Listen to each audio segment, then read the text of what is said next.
Hi. So, before I came to Myanmar, I thought it would be really nice to make videos to show friends and family back home what was going on and what it was like and things that happened.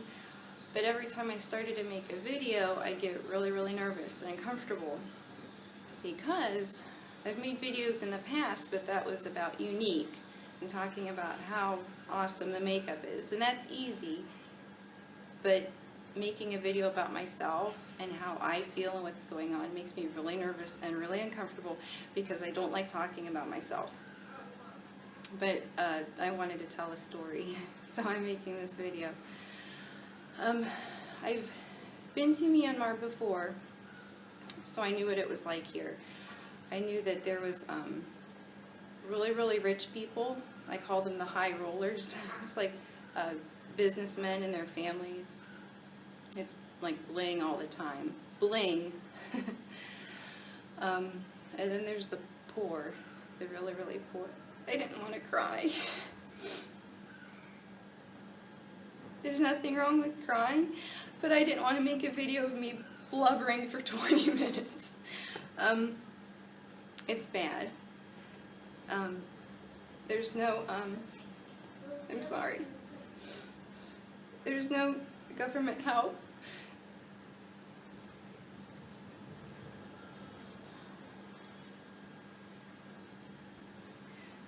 There's no government help. There's no food stamps. There's no Section 8. There's no soup kitchens. There's no WIC. There's nothing. It's really bad.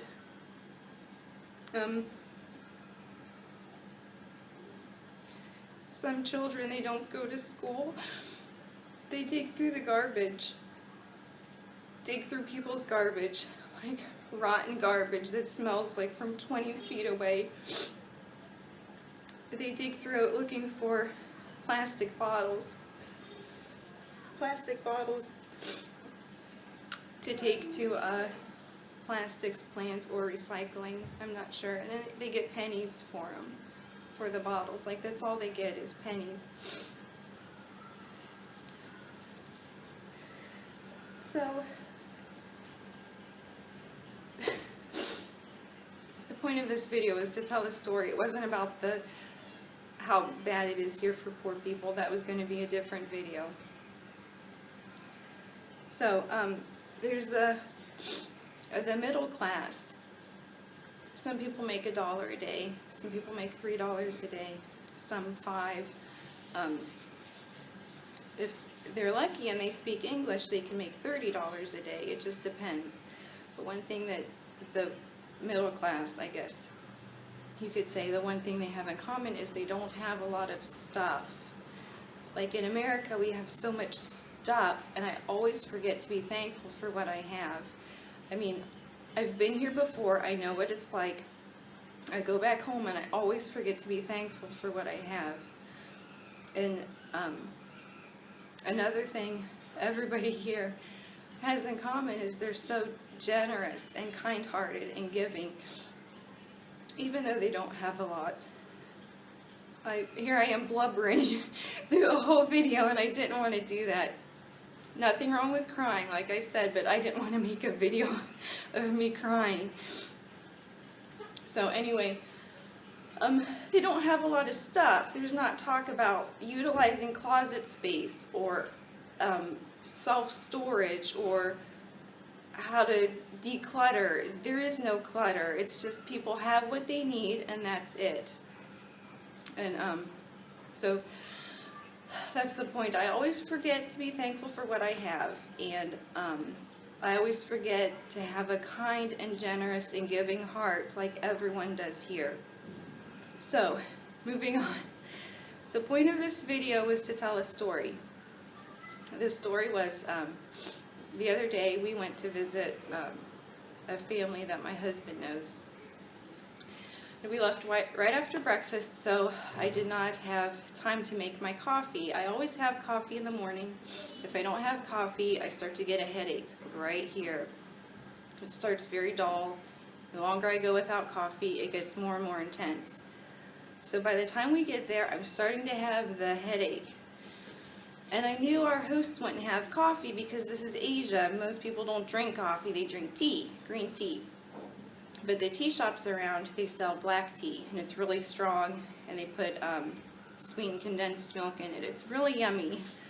So we get there, and I start getting a headache. So I told my husband, go to the nearest tea shop and get me some tea. So he goes to the tea shop, and he comes back with 2 bags of the tea. If you get anything, any drink to go in Myanmar, it comes in bags. So we give it to the host's wife. She puts it in teacups. And she gives me the cups, and I comment, oh, these are cute cups, and my husband interprets. So I drink the tea, and we have a nice visit. We eat lunch, and hours later, we go to leave, and we say goodbye. And she takes the cups from the kitchen, she wraps them in newspaper, and gives them to me, because I said I like them. Here I am crying again, I'm sorry. I don't know how to say how that makes me feel. These are the cups. Because I have so much, you know, and they just have what they need, like basic stuff, and she gave me her cups.